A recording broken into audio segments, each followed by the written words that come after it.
We've got a beautiful and sunny day today, although it's quite cold. Still tons of snow on the ground. And in my morning walk out here, I was observing some of the astronomical damage that we're having from rabbits at this moment. And I realized there's actually a yield to be obtained from that in the form of information. So in this video, I'm going to go into detail around what's currently happening with rabbit pressure in our nursery and garden, and specifically hone in on those shrubs and trees that thus far seem to be just about immune to rabbit browse, just so folks can know about that in case you've got tons of rabbit pressure and want to be able to plant things that you don't have to worry about. So stick around. I'll share notes at the second half of this video about what we're doing to start managing this, but there's a little bit of downtime between the pressure building up with rabbits and our ability to reduce that pressure, but I'll get to that in a little bit. But first, what I thought would be helpful is, in case you have any shred of doubt about how much pressure we're dealing with at the moment, here is a decent example of what happened in the last 2 nights. This is traffic from the rabbits. You can see all their poop there. And this is an enterprise apple that we planted a number of years ago.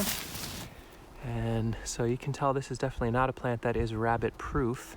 It'll be interesting to see what comes of this tree in the spring. I've seen this over and over again where they girdle in such a way that looks like it will be absolutely a death nail for the tree, but somehow there's just a little strip of bark that's left and they come back.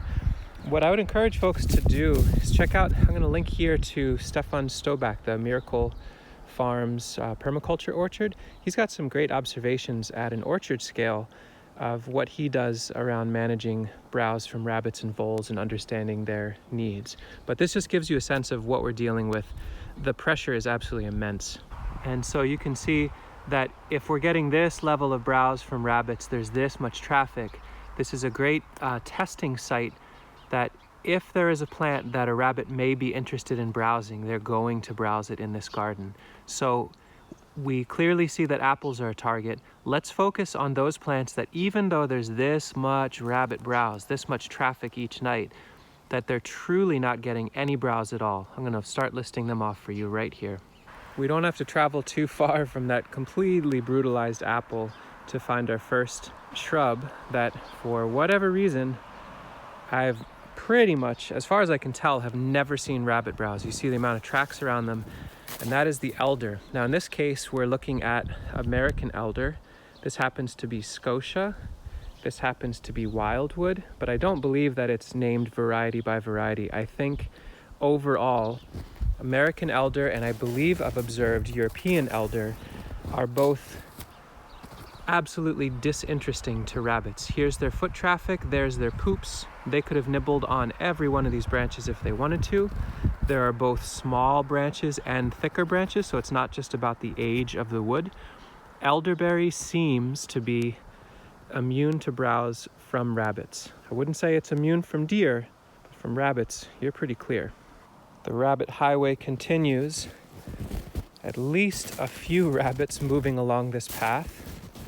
And here is the next plant that I would love to draw your attention to as far as close to full rabbit immunity as I have seen. Now this is the black currant. I will offer up that my observation is that both the black currant is by a long shot the most disinteresting to rabbits, but I see almost no browse on red currant, pink currant, and white currant from them as well. Once in a while, I'll see deer eat the tops of these plants when they're desperate in a particularly dry, snowy, cold moment, but it seems they lay off eating them as soon as there's anything else. It's an emergency feed for them, but not something they desire. In fact, if we look here where this apple has just been nibble, nibble, nibbled, that was all just last night. Complete free choice. They could have moved over. This is a red currant right here. Within just a step or two of that apple, they didn't touch it. So as much as I've observed them, the currant seem to be as close to rabbit proof. I don't know if rabbit proof is the right word, but just not interesting to them. And again, we definitely have a little bit of rabbit moving through the garden. So here's one that is still relatively new to us. I don't have too many established plants that have been around for more than 5 years. The other plants, it's been at least a decade of observation. But this is seaberry, or sea buckthorn, which I have seen to be almost zero interest to deer, which is really exciting. I see them nibble a little bit, but they don't seem to come back to it. And this is one that I've been watching very, very closely with all the rabbit browse. Again, clearly their traffic is massive through here, just like everywhere else in the garden at this moment. The opportunity to eat branches, both small shoots, bark, and thicker shoots is ample, and I see no browse whatsoever. Another seaberry right here, and in fact that's a pink currant right here. There's a few of them in here, none of which have been nibbled.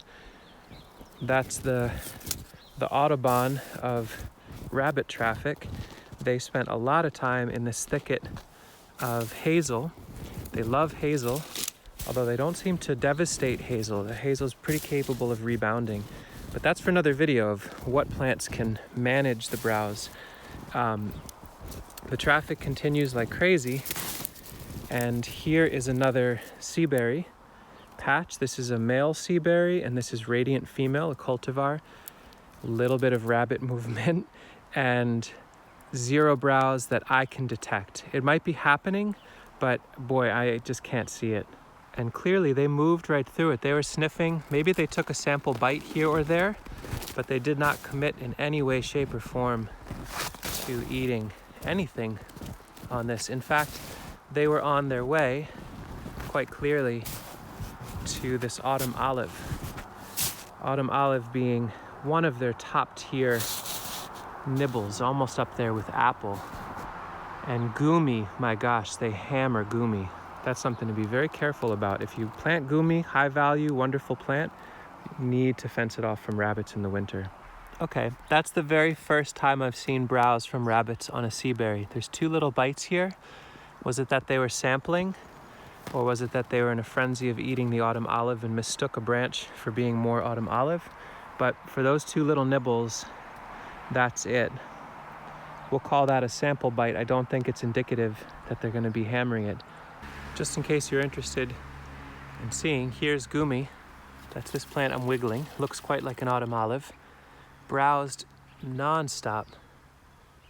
There you go. Branches on the ground, poops on the ground. There's a seaberry, completely uneaten.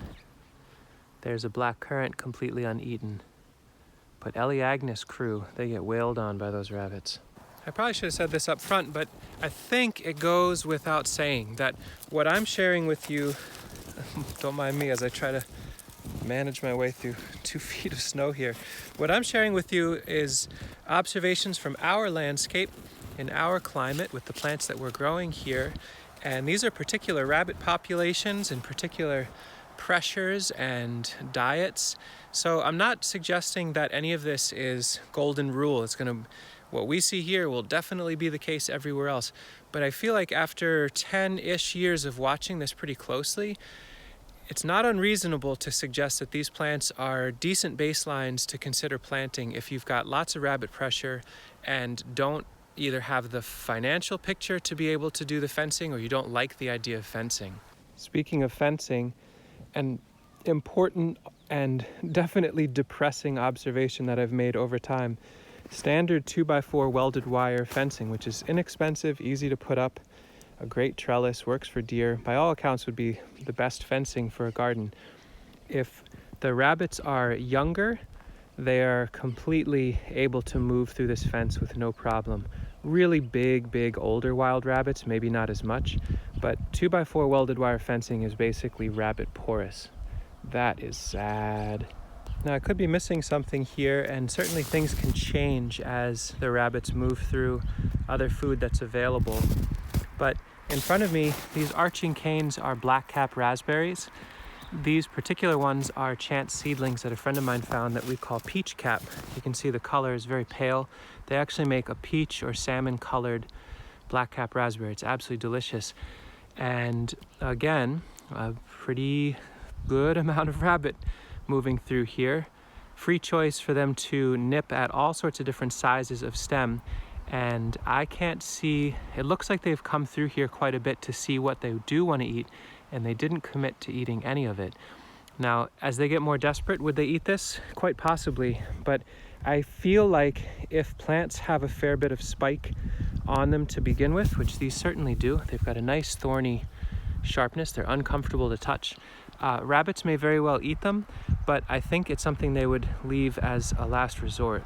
Just as a reference, all of this traffic in here, if you can imagine, a few days ago, there was a beautiful arching stand of thornless blackberry in here. Osage is the varietal. I was very much looking forward to actually getting fruit from that next year.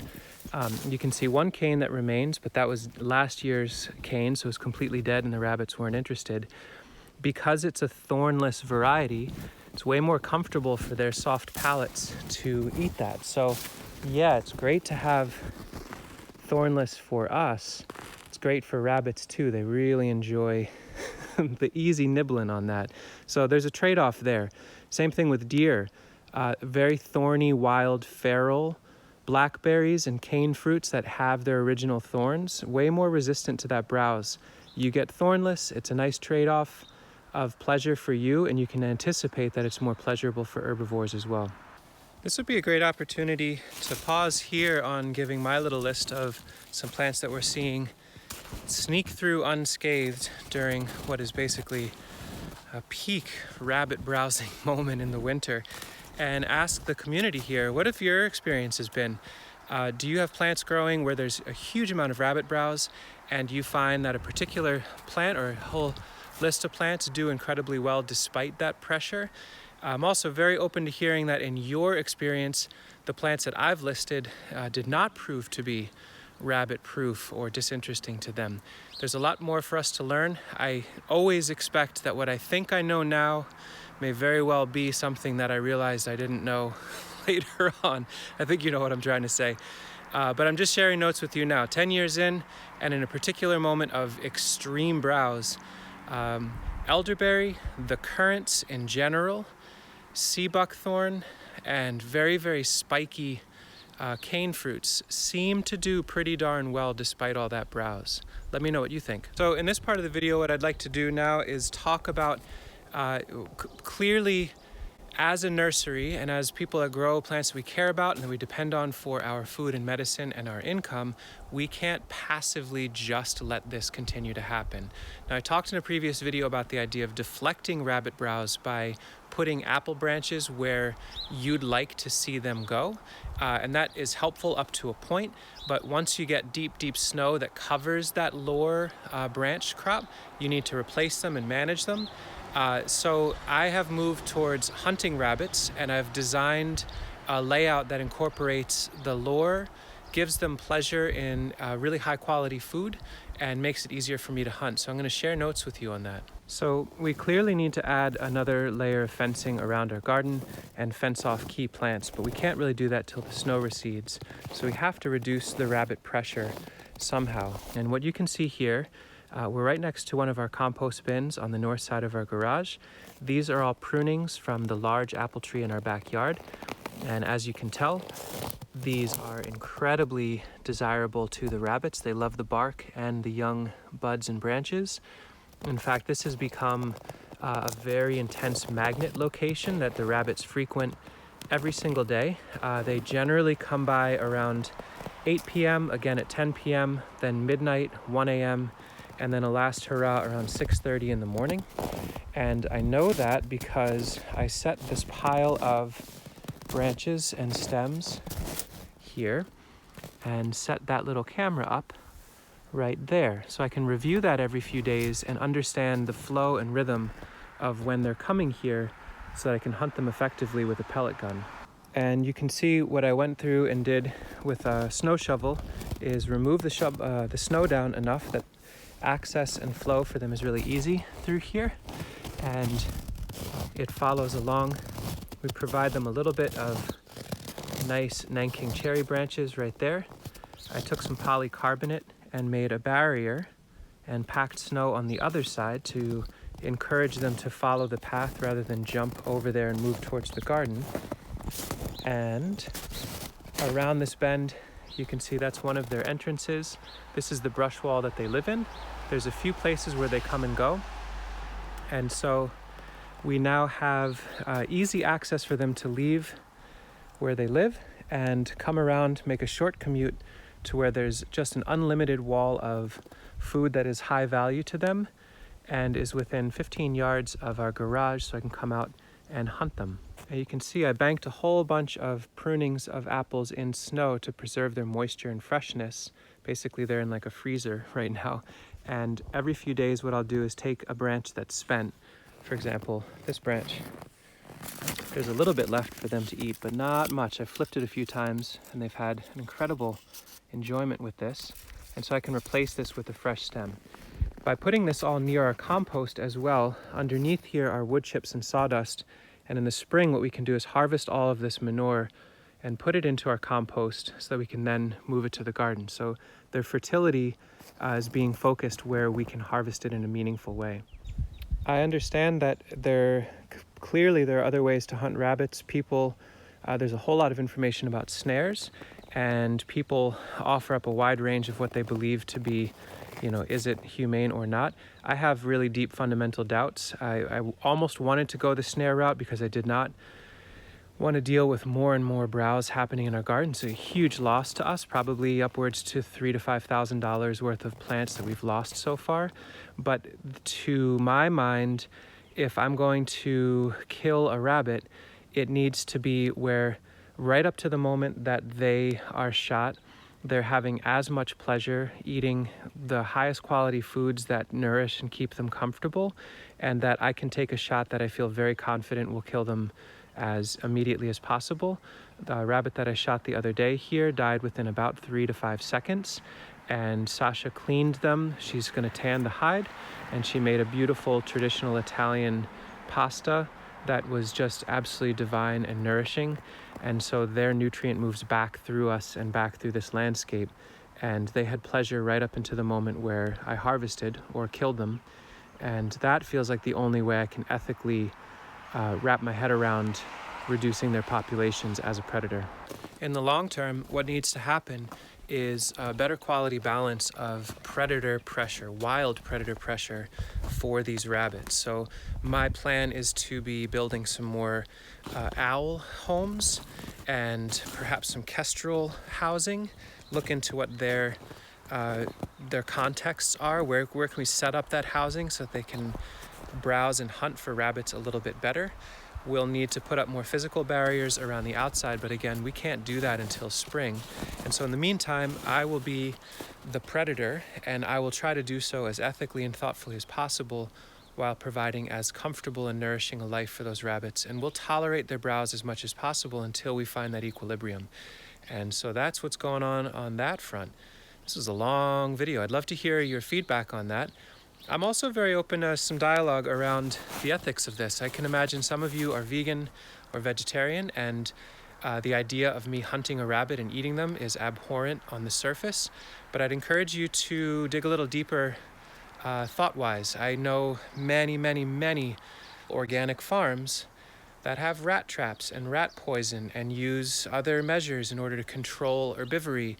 I feel like if we're going to interact and be an agent in nature here, that part of it is to be a predator when needed in order to find that balance and then support other predators to step in. So let's have some chat about that. I'd ask you to keep it civil, but I'm very open to hearing your constructive criticism.